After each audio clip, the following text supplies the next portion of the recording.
ettevõtlust reklaamivad gurud tihti teevad palgatööd maha, öeldes, et ära täida teiste unistusi oma palgatööga. Jada, mida veel kõike, et palgatöö on halb ja saatanast. Ei ole. Palgatöö on väga hea. Sul on olemas kindel raamistik, kindel struktuur, sobib kindlatele inimestele, see ei sobi kõikidele inimestele. Ja palgatöö kõrvalt oma teenistusse investeerides regulaarselt, süsteemselt on väga hästi võimalik ennast rikkaks mängida hetkeni, kus tegelikult saad sa valida, millist palgatööd sa teed, nii et su rikkus paralleelselt kasvab. Väga okei. Ettevõtlus tuleneb tihti sellest, et inimesel on endaga raske elada, sest tema enesemääratluse vajadus on nii palju kõrge. Ja see ei ole nagu midagi, mida sa saad maha keerata. Need inimesed tihti on ka ettevõtetes, eriti noorena, just nagu need, kes veavad mingisugust tiimi või võtavad rohkem vastutust või teevad rohkem ära, sest nad teavad, mis on õige, mis on vale ja nad muudkui toimetavad. Aga see ei tähenda, et sa pead olema ettevõtja. See ei tähenda seda, et sa ei tohi olla palgatöötaja ja sealt kõrvalt ennast rikkaks investeerida. Jumalast erinevad asjad. Investeerimine on skill, kahtlemata. Aga osad inimestel on selle peale annet.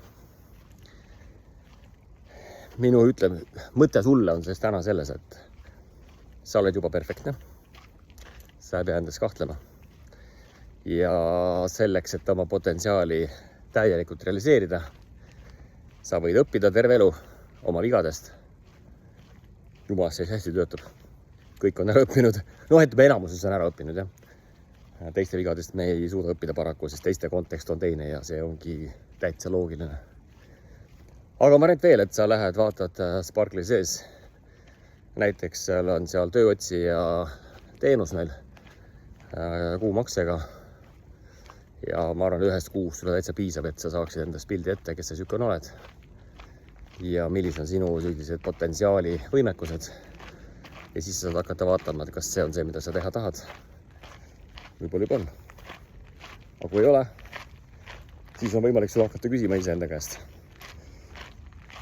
Kas see data, mida sa näed, läheb kokku sinu kõhutundega, sisetundega, sinu emotsionaalsusega, emotsioonidega, sinu mõtlemise tarkusega ja mida siis turu olukord tagasi räägib, mis turu data ütleb. Kas turul on sellised töökohtasid pakkuda sellise palgataseme juures? Kas su skillset on piisav? Kui need küsimused on kõik läbi mängitud, siis tegelikult oled sa palju koogemal. Mis mind häirib, on see, et 45+ inimestele ja 55+ inimestele öeldakse seda, et vaata seda, mis turul on ja vaatama CV-d ja teemad CV korda. See ei ole piisav. Mind ei huvita CV, üldse ei huvita. CV on minevik, see on ajalugu. Me räägime tulevikust.